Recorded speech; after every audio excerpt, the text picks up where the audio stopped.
Today I'm going to be giving you my take on How Successful People Think by John Maxwell.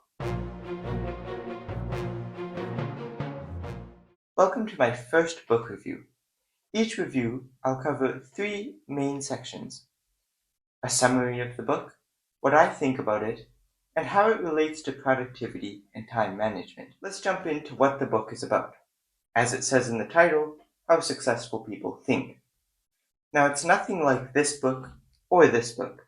It's not about positive thinking. Instead, John Maxwell outlines 11 different types of thinking: big picture thinking, realistic thinking, creative thinking, so many different types. He writes about the pros and cons of each type of thinking, filled with real life stories. And that brings me to the next section. What do I think about this book? Personally, this was one of my favorite self-help books.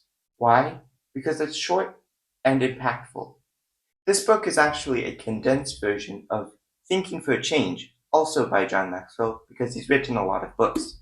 The second reason I like this book is it's kind of like a personality test for thinking.